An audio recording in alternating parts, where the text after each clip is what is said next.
할렐루야. 우리 서로 한번 인사하십시다. 저는 사랑합니다. 축복합니다. 맞습니다.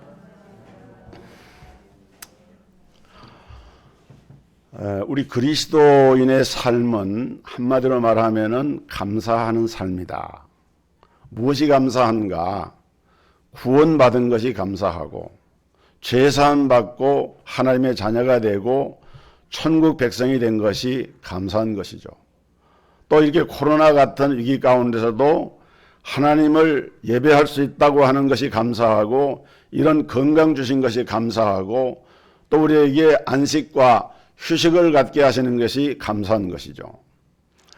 오늘은 맥주 감사주일인데요. 맥주 감사절은 이 맥주절은 히브리 말로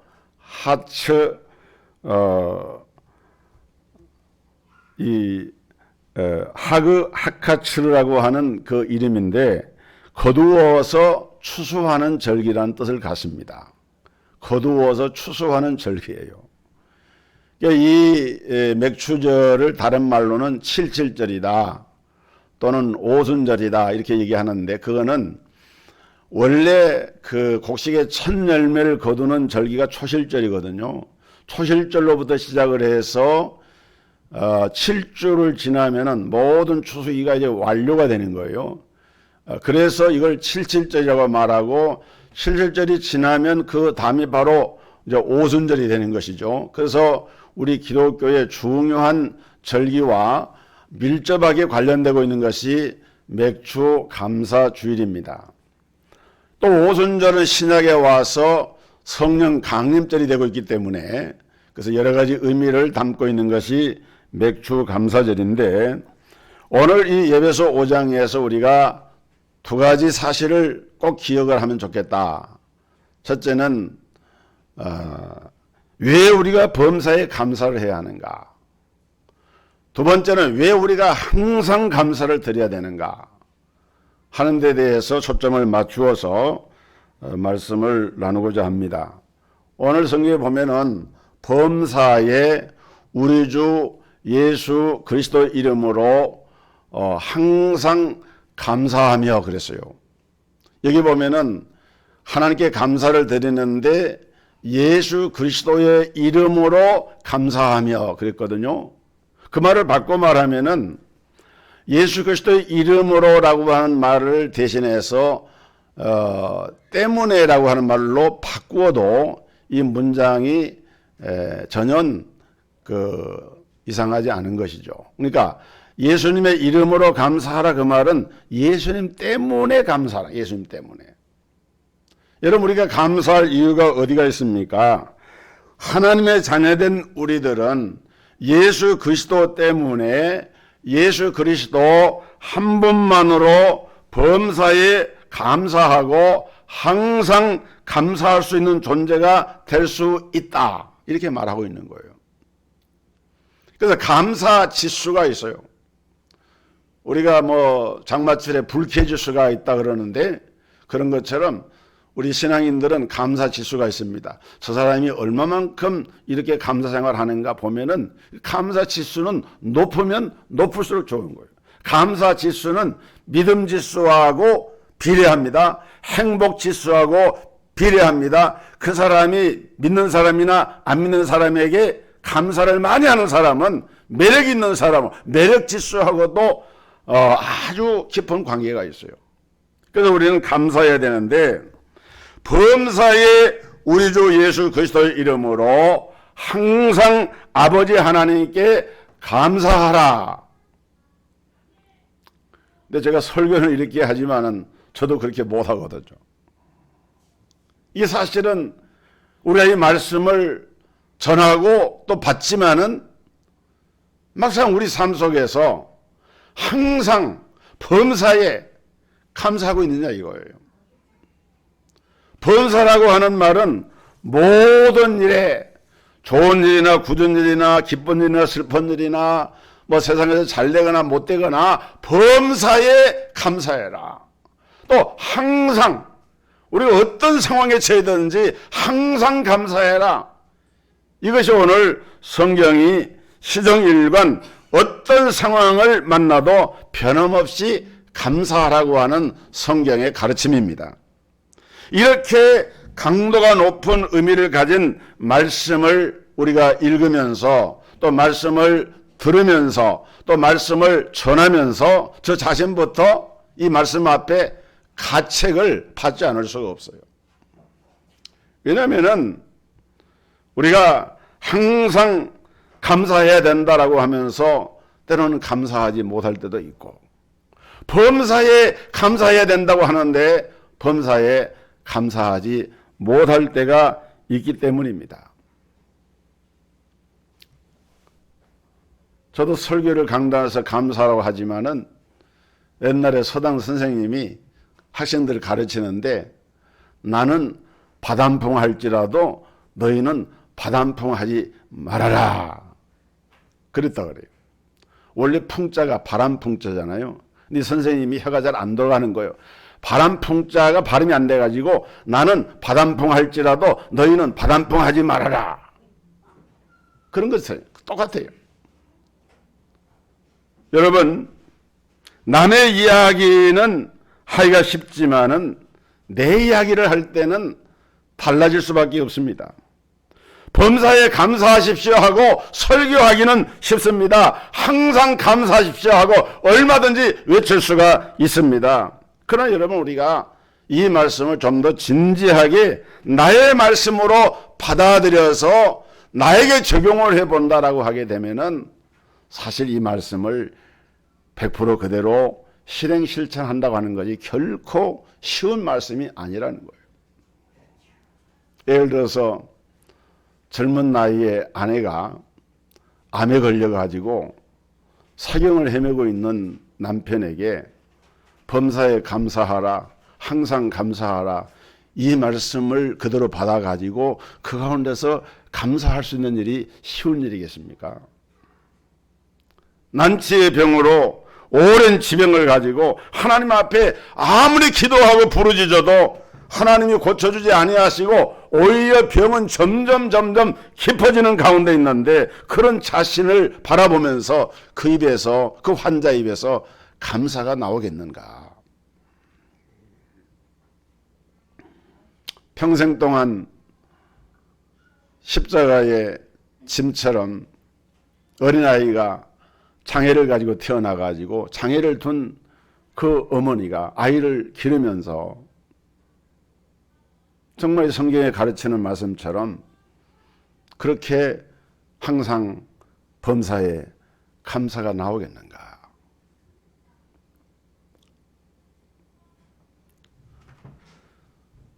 여러분, 지금 취직하기 어려운데 젊은 청년이 취직하기 위해서 이력서를 수십 장을 준비해가지고 서류를 준비해가지고 회사에다 넣고 기다립니다.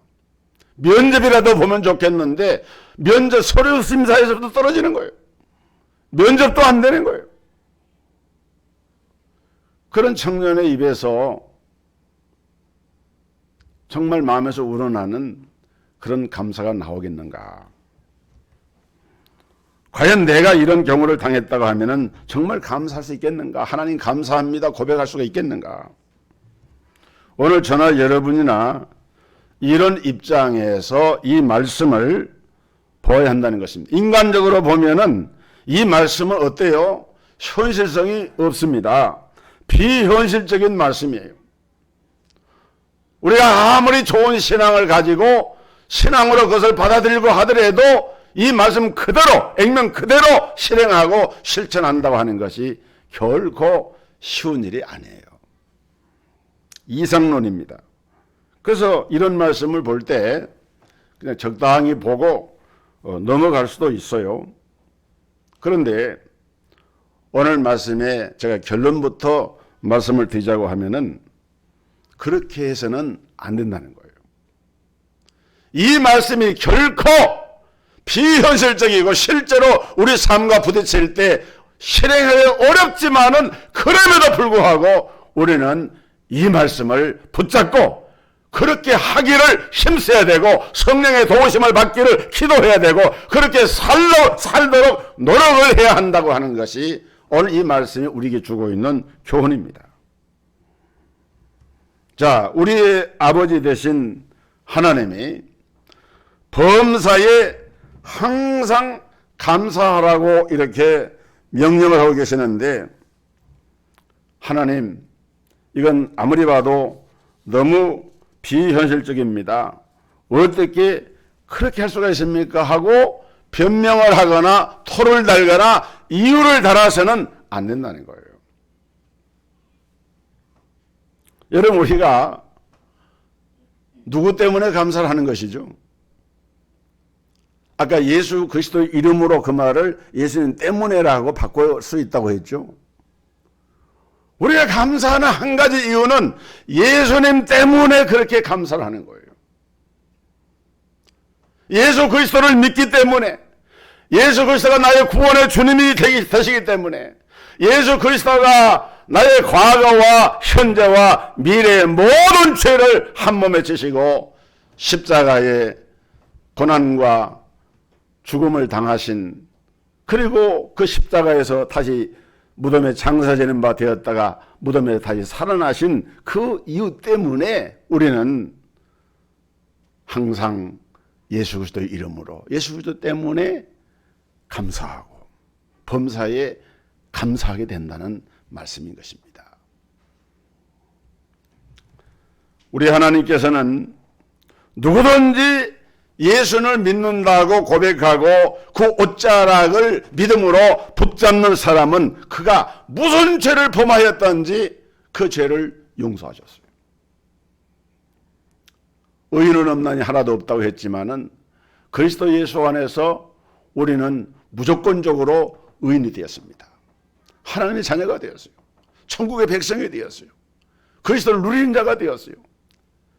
이것은 적어도 우리 예수 믿는 사람에게는 변할래야 변할 수가 없는, 이것은 포기해서 안 되는 절대적인 하나님과의 관계 속에서 이루어진 사건이 되기 때문에 우리가 감사할 수 있는 그 이유 한 가지는 바로 우리가 그 예수 그리스도를 믿음으로 영생을 선물로 받았고 우리의 신분이 바뀌어진 거예요. 전에는 마귀의 자녀였는데 이제는 하나님의 자녀가 됐어요. 전에는 지옥의 형벌을 받아 마땅한 존재였는데 이제는 구원받아 영생을 누리는 존재가 되었고 하나님의 자녀라 일컬음을 받는 그런 존재가 되었기 때문에, 이것 때문에 오늘 우리는 하나님께 감사할 수밖에 없다는 사실인 것입니다. 그리고 예수님이 약속을 하십니다. 이 세상 끝날까지 내가 너희와 항상 함께 있을 것이다. 두려워 말라. 놀라지 말라. 내가 너와 함께 한다. 내가 너를 도와준다. 세상 끝날까지 함께 하겠다. 임마누엘의 약속을 주님께서 우리에게 하셨어요. 여러분, 예수님 안에는, 적어도 우리가 믿는 성경이 계시하신 예수님 안에는 모든 것이 다 있어요. 예수 안에는. 예전에 김중곤 목사님이 CCC에서 대학생들에게 선교하실 때 만문일답 이런 표현을 써서 이렇게 김중곤 목사님이 묻습니다.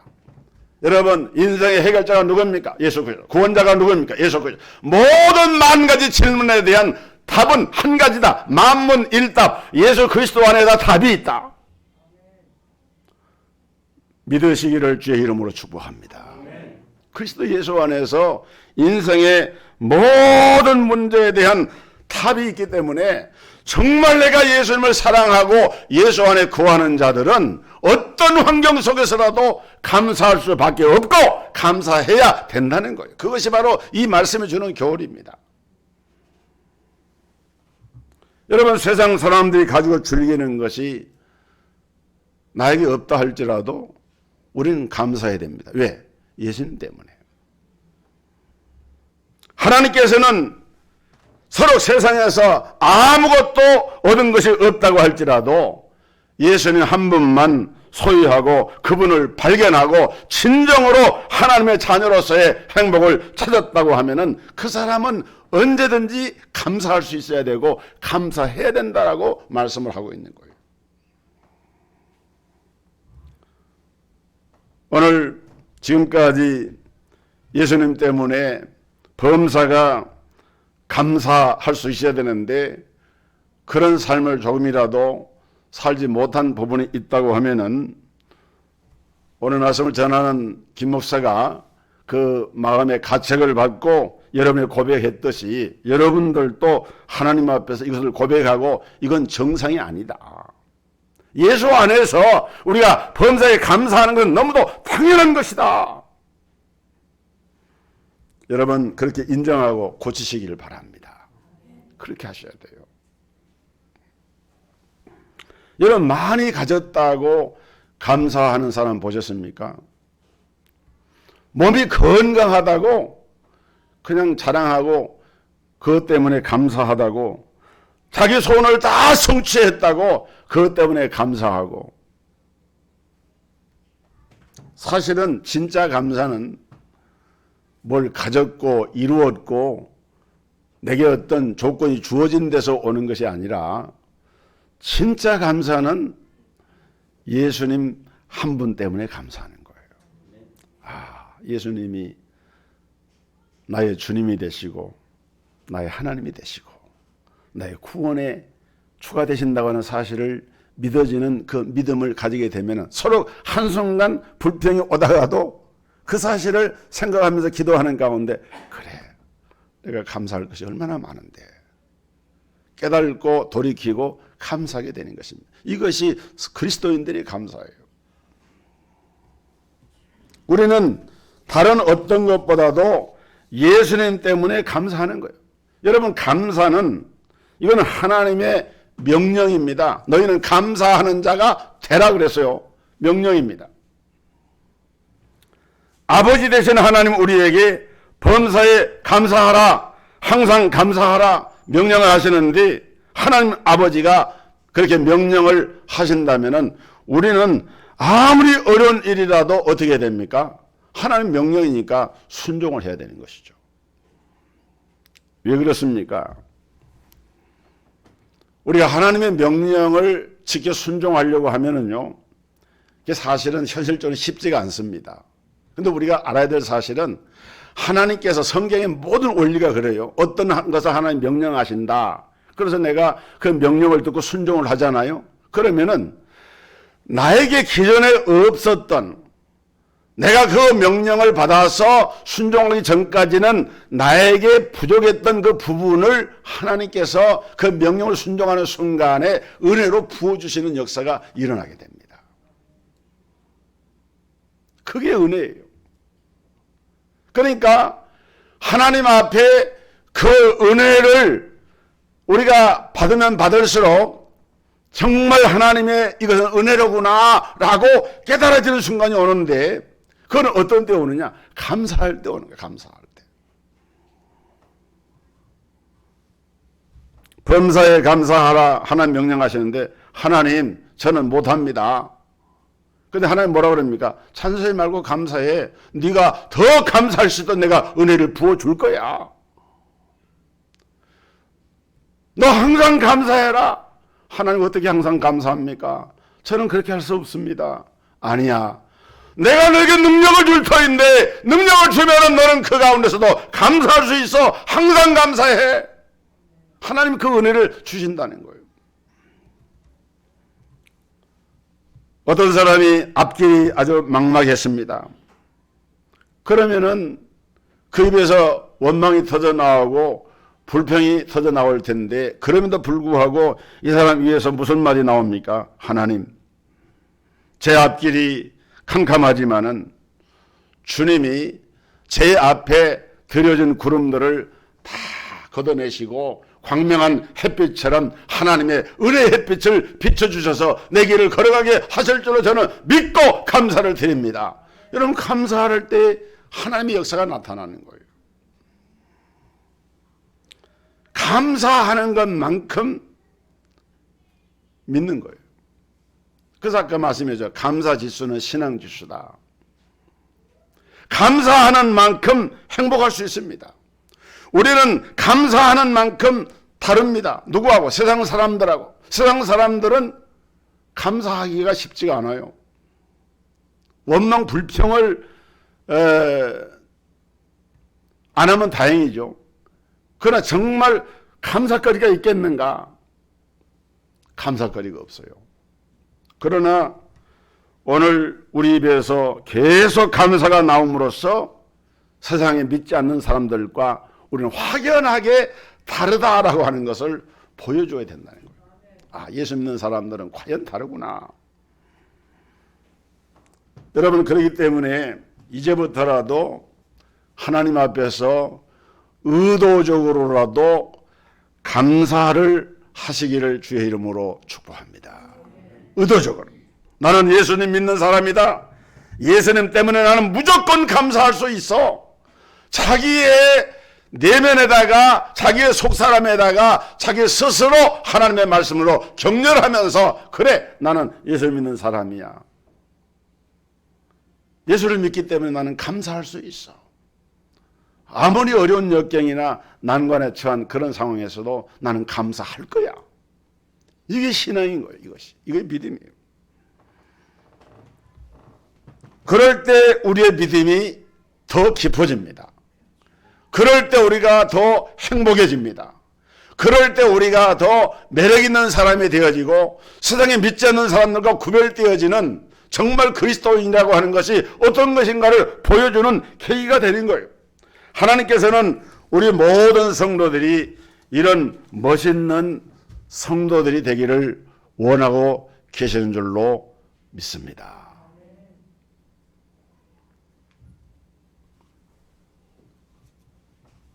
코로나 이후의 세계.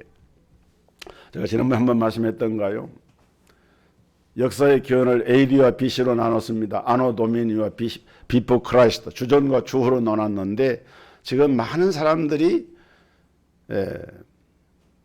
AC와 BC, 애프터 코로나, 비포 코로나, 코로나 이전과 이후로 역사가 달라지고 삶의 환경이 달라진다. 그래서 코로나 이후에 이제 세계의 자본주의 경제 질서가 과연 지속될 수 있느냐, 개인의 어떤 행복이나 안녕이나 자유를 추구하는 것들이 이러한 코로나와 같은 이런 위기 상황에서 빅브라더와 같은 이런 거대 독재 권력이 출현해가지고 그걸 압제할 때 중국의 우한에서 천만의 시민들이 통제를 하니까 꼼짝 못하잖아요.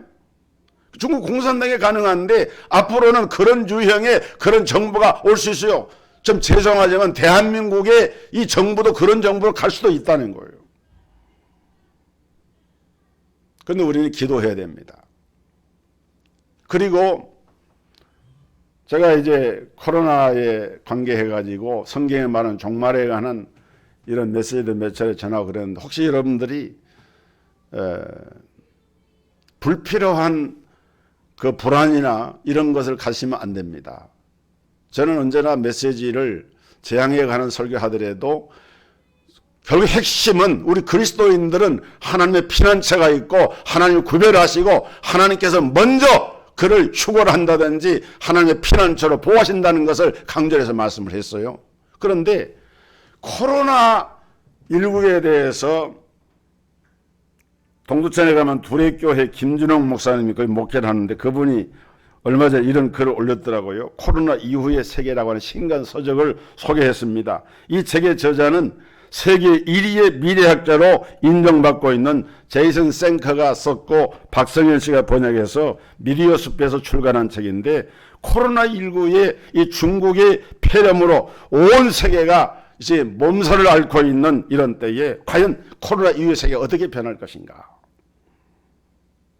그런데 여러분, 우리가 오늘 감사주의를 맞이해서 저는 코로나19 가운데서 6가지 감사할 그런 기도 제목을 발견했어요.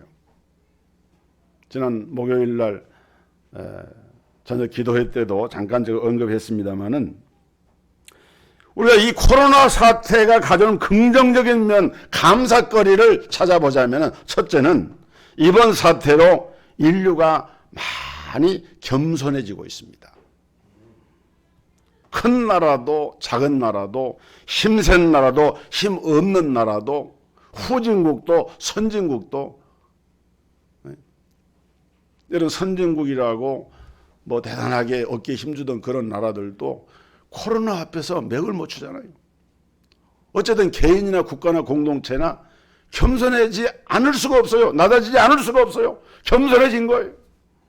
두 번째로 모두가 가정적이 되고 가족의 소중함을 피부로 느끼게 된 점입니다. 코로나19로 집회나 이런 유흥시설이 문을 닫고 술자리가 줄어들고 모임이 줄어들다 보니까 전에는 1차, 2차 가던 사람들 갈 데가 없어요. 집으로 다 갑니다. 그래가지고 집에서 이제는 가족들이 얼마나 소중한가 생각을 하고 가정적이 돼가는 가장들이, 이거는 우리가 이건 무슨 돈 주고 살 수 없는 얘기입니다. 그렇게 된 거예요. 세 번째는 우리나라가 정말 좋은 나라라고 하는 것에 대한 자부심을 갖게 되었어요. 지금 미국은 하루에 확진자가 5만 2천 명, 3천 명, 남미의 브라질은 2만 5천 명, 세계적으로는 1,200만 명을 넘어가고 있어요.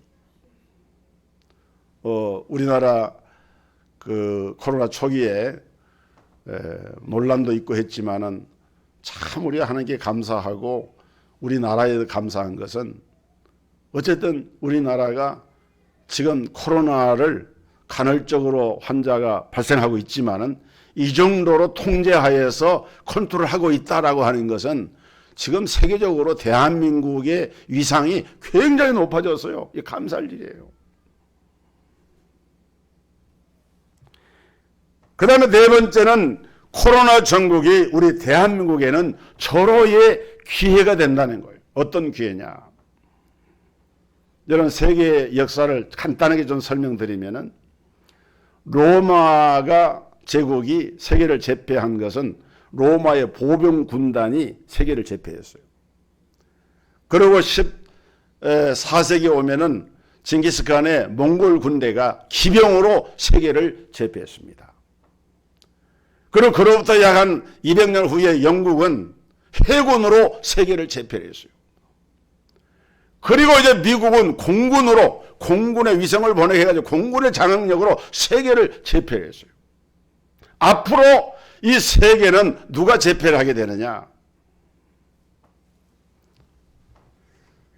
인공지능, 바이오, 인터넷, 디지털, 소위 전자 매체를 통괄하는 이와 같은 산업을 주도하는 나라가 세계를 주도하게 되는데, 여러분 지금 삼성전자 같은 회사는 단일 회사로서 세계 최고의 회사고 지금 세계의 이런 전자산업을 리드하고 있잖아요. 그리고 우리 한국 사람들은 이 미디어로 앞서는 나라, 인터넷 인터넷 활용도가 가장 높은 나라. 그러니까 지금 우리 대한민국은 지금 이러한 그 특별한 이런 재질을 가지고 이런 능력을 가지고 세계를 향해서 그야말로 웅기할 수 있는 절호의 기회가 되고 있는 거예요. 이미 지금 이 확진 검색 그 프로그램 이런 것들을 우리 한국의 제품들이 무수하게 지금 나가고 있잖아요. 이런 것들이 전부 다 이 IT 기술과 접목이 된 것들인데 우리 한국 사람들에게 이번 기회를 하나님이 따로 주신 거 얼마나 감사한지 몰라요. 그 다음에 다섯 번째, 우리가 신앙적인 차원에서 본다고 하면은 우리도 많이 둔탁해지고 게을러지고 어두워졌는데 코로나 사태를 통해서 성경적 종말 신앙을 좀 더 분명하게 하게 되는 계기가 되었어요. 아, 우리가 이렇게 살아서는 안 되겠구나 하나의 경고의 메시지를 우리가 또한 받는 이런 기회가 된 거 감사한 일이다. 그래서 여섯 번째는 아까 말씀한 대로 만문일답, 만 가지 질문에 대한 오직 한 가지 대답인데 그것은 예수 그리스도다. 여러분 우리가 지금 이 코로나 사태를 보면서 사실은 답이 없어요. 답이 없어요. 그러나 우리 예수 믿는 사람들에게는 오직 유일한 인생 문제에 대한 해답자, 그것은 예수 그리스도라고 하는 것을 고백하는 그러한 자리에 이르게 된 것이 얼마나 감사한 일인가. 기왕에 아멘을 크게 보세요. 얼마나 감사합니까 여러분. 감사한 일입니다. 감사한 일. 누가복음 17장에 보면은 10사람의 문둥이 한센병 환자가 고침받아 가지고 예수님께서 제사장에 가서 보이라. 가서 보이는데 몸이 깨끗하게 나아졌어요. 근데 그 중에 9사람은 유대인이고 1사람은 사마리아인입니다. 다 각기 집으로 돌아갔는데 사마리아 사람 1사람이 예수님께 나와서 예수님께 감사를 드렸습니다. 17장 15절에 보면 그 중에 하나가 자기의 나은 것을 보고 큰 소리로 하나님께 영광을 돌리며 돌아와 예수의 발 아래 엎드려 살해하니 저는 사마리아인이라. 예수께서 대답하여 가라사대 10사람이 다 깨끗함을 받지 아니하였느냐? 그 9은 어디 있느냐? 이 이방인 외에는 하나님께 영광을 돌리러 돌아온 자가 없느냐 하시고 그에게 이르시되 일어나 가라. 내 믿음이 너를 구원하였느니라 하시더라.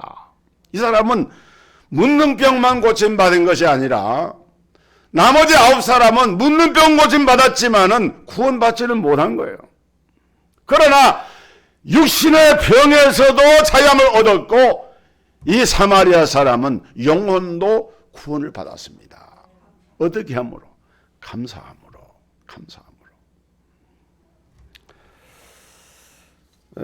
여수에 가면은 애양원이 교회가 있는데요. 그 여수 공항 바로 뒤에 있는 이 애양원 교회를 섬기다가 천국 가신 양재평 장로님이라는 분이 계십니다. 이분은 15살 때 한센병에 걸려가지고 나병에 걸렸는데 그 후에 한센병에 걸린 부인과 결혼해가지고 사는데 26살 때 실명을 하게 됩니다. 그 부모님은 6.25 전쟁 때 공산군에게 학살당해 죽임을 당했고 이 장로님은 사랑의 원자탄으로 아주 불려졌던 손양원 목사님이 심호하시던 여수 애양원 교회, 지금은 교회 이름이 바뀌었어요.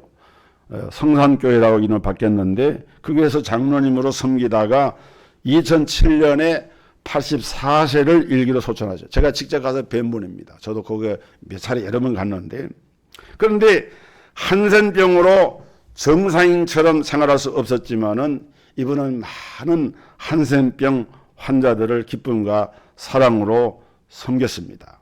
그리고 요한계시록을 달달달 외워요. 거기 가면은 이렇게 오시는 분들에게 그렇게 말씀을 합니다. 그리고 그 곳에 있는 약 1000명이 넘는 이 한센병 환자를 돌보다가 모든 사람들이 그 은혜에 감사하고 눈물을 흘리는 가운데 하나님 앞에 이제 부름을 받으신 분인데, 이 장로님이, 이 양재현 장로님이 이런 고백을 했습니다. 한센병에 걸린 것은 하나님이 나를 구체적으로 사랑하시는 은혜였습니다. 이런 병에 걸리지 않았더라면 나는 쉽게 하나님께로 돌아서지 않았을 사람입니다. 만약 내가 한센병에 걸리지 않았다면 혹시 판검사가 되어 누구를 벌주고 재판하는 일을 했을지도 모릅니다. 그러나 이렇게 한센병에 걸리는 바람에 죄짓지 않고 남을 위해 봉사하면서 살 수 있으니 너무나 감사합니다. 더욱 감사한 것은 이렇게 보잘것없는 죄인이 구원받아 하나님의 나라에 갈 수 있게 되었다는 것입니다. 이런 생각을 하다 보면 제가 이 병에 걸린 것이 얼마나 다행인지 모릅니다. 하나님이 천지 만물을 지으시고 보시기에 좋았더라 하셨으니 병든 우리까지도 귀하게 보실 것입니다. 새하늘과 새 땅의 소망으로 행복합니다. 그냥 하는 말이 아니에요. 정말 이분은 한센병, 쉽게 말하면 문둥병이거든요. 그러나 이분은 정말 감사했어요. 온몸이 문드러지고 남이 볼 때는 비참한 모습이었지만은 그 안에 심령 천국이 이루어져 있기 때문에 감사하고 또 감사한 거예요. 여러분, 도대체 여러분은 감사하지 못하는 이유가 뭡니까? 이런 분도 감사를 하는데 10가지 가운데 9가지를 가졌는데 한 가지가 없다고 불평하지 않습니까? 정말 우리가 한번 자신을 내려다 놓고 예수님께서 하신 말씀, 우리 주 예수 그리스도의 이름으로 하나님 아버지 앞에 항상 감사하고 범사에 감사하라. 오늘 이 감사와 이 은혜와 기쁨이 우리 모든 성도들의 것이 되기를 주의 이름으로 축복합니다. 찬양하겠습니다.